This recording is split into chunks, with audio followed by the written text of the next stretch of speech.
नमस्कार दोस्तों, मैं एक बार फिर देवा electronic Sanjay Nagar sector 23 block से आपकी सेवा में हाजिर हुआ हूँ। गर्मियों का सीज़न चल रहा है और कई तरह की कठिनाइयाँ काम के अंदर आती हैं और एक कठिनाई फ्रिज से संबंधित मेरे पास आई है। तो मैं आपको दिखाता हूँ कि मैंने फ्रिज में गैस डाला और फ्रीजर को मैंने खोल के भी चेक करा और उसके बाद भी मुझे लीकेज नहीं मिल पाई। और फ्रिज में मैं जैसे गैस डाल रहा था, लेकिन 4 दिन बाद जो है फ्रिज में कूलिंग ख़त्म हो जाती थी और बहुत परेशान हो गए। 2 बार मैं फ्रिज डाला, तीसरी बार मैंने जब कंप्रेशर काट के अपनी दुकान पे एयर प्रेशर डाल के देखा तो पूरे फ्रीजर में कहीं भी आपको मैं दिखा देता हूँ लीकेज नहीं थी। और जो लीकेज मिली है मुझे वो जॉइंट से मिली है और जॉइंट वाली लीकेज दबी होती है, इसलिए वो दिख नहीं पाई। मैं इसको अंदर बाहर सब जगह से तेल भी चेक करता रहा, कहाँ से आ रहा है, तेल भी आ रहा था। तो मैं आपको दिखाता हूँ कि लीकेज इस वक्त है कहाँ। तो आप देखेंगे कि ये जो मैं जैसे ही इसको दे रहा हूँ, ये देखिए बुलबुले नज़र आ रहे हैं और ये बुलबुले आपको बुलबुले दिखाई दे रहे हैं, ये देखिए बुलबुले। तो ये जॉइंट है, जॉइंट पे लीकेज था और ये जॉइंट का लीकेज जो है पकड़ में नहीं आ पा रहा था। तो ये जो लीकेज है जॉइंट पे, बिल्कुल आप देखिए ये जॉइंट है, बिल्कुल इसका जॉइंट लगा है ये। और ये एल्युमिनियम का जॉइंट होता है, यहाँ ये इतना टुकड़ा कॉपर का होता है।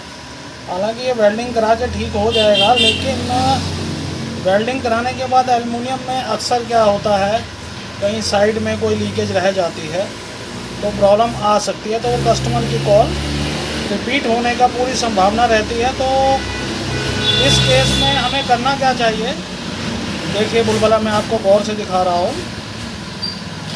अभी। और एयर प्रेशर भी आपको दिखा देता हूँ। मैंने 100 से ऊपर इसमें एयर प्रेशर डाला था। एयर प्रेशर धीरे धीरे कम हो रहा है, ऐसे ही गैस भी इसमें धीरे धीरे कम हो जाती थी। तो ये जो चीज़ है बहुत माइनर केस होते हैं। तो माइनर केसों के लिए या तो फ्रिज दुकान पे लाया जाता है, चूँकि फ्रिज दुकान पे आने की कई बार कंडीशन नहीं होती है। कारण क्या होता है कि कस्टमर का जो फ्लैट होते हैं वो तीसरी चौथी मंजिल पे होते हैं, लिफ्ट वगैरह नहीं होती है, तो वहाँ से फ्रिज को कैरी करना। तो उस केस में क्या है, या फ्रीजर को, क्योंकि जो जिस हैंड पे हम काम करते हैं वहाँ तो हम बाहर से पूरी लीकेज चेक कर लेते हैं, लेकिन फ्रीजर को चेक करना तो या तो फ्रिज को पूरा दुकान पे ला करके और खोल के बिना काटे तब तसल्लीपूर्वक काम होता है। कस्टमर हैंड पे समय का अभाव होता है और काम पूरी तरह से ढंग से हो नहीं पाता है। तो उस केस में हमें चाहिए ये कि अब आप फ्रीजर काट के ले आओ और ये चीज़ क्लियर हो गई। और अगर आप चाहते हैं कि इसमें बिल्कुल कोई कंप्लेंट रिपीट ना हो तो फ्रीजर चेंज करने में ही फ़ायदा है।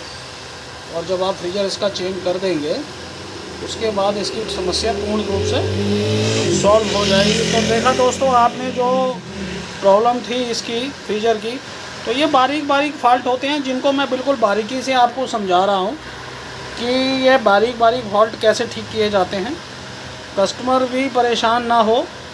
और तो ज़्यादातर मैंने आपको लीकेज के कई केस दिखाए हैं। कईयों में कंडेंसर कॉइल भी मुझे चेंज करनी पड़ी है, जो कि अंडरग्राउंड कंडेंसर कॉइल जो जाती है वो भी चेंज करके मैंने आपको दिखाया है।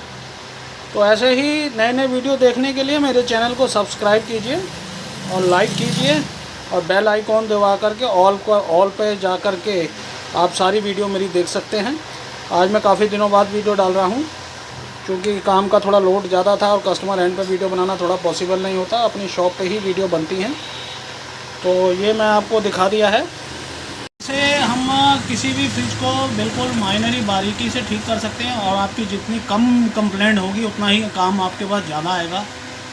मेन चीज़ क्या होता है, अगर आप कंपनी में भी काम करते हैं या प्राइवेट काम करते हैं, क्योंकि कंपनी के काम की भी रिस्पॉन्सिबिलिटी उतनी ज़्यादा नहीं होती है, लेकिन अपने काम की रिस्पॉन्सिबिलिटी बहुत ज़्यादा होती है, जिसको कि बिल्कुल हमें ध्यान से काम करना पड़ता है, तभी हमारे काम का जो है चेन आगे बढ़ पाती है।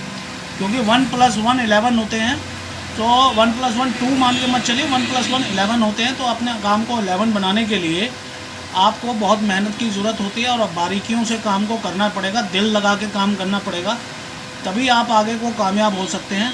तो अगली वीडियो में मैं किसी अगली वीडियो में फिर मिलूँगा। देवा इलेक्ट्रो एल ब्लॉक सेक्टर 23 से मैं बोल रहा हूँ।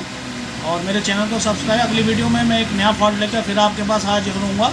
वो एलईडी का भी फॉल्ट हो सकता है, फ्रिज का भी, माइक्रोवेव का भी, वॉशिंग मशीन का भी, क्योंकि मैं सारे कामों की ट्रेनिंग दे रहा हूँ। तो जो नए लड़के हैं वो अभी मैं एक प्रोग्राम बना रहा हूँ अभी रायपुर जाने का। तो अगर रायपुर के लड़के, जो रायपुर के लड़के हैं, वो अगर मेरे साथ ट्रेनिंग के लेना चाहते हैं तो मेरे नंबर पे अपना फ़ोन नंबर और अपना कमेंट्स में लिख कर भेजें ताकि मैं एक टीम तैयार कर सकूं। धन्यवाद दोस्तों, अगली वीडियो में फिर मिलेंगे। नमस्कार।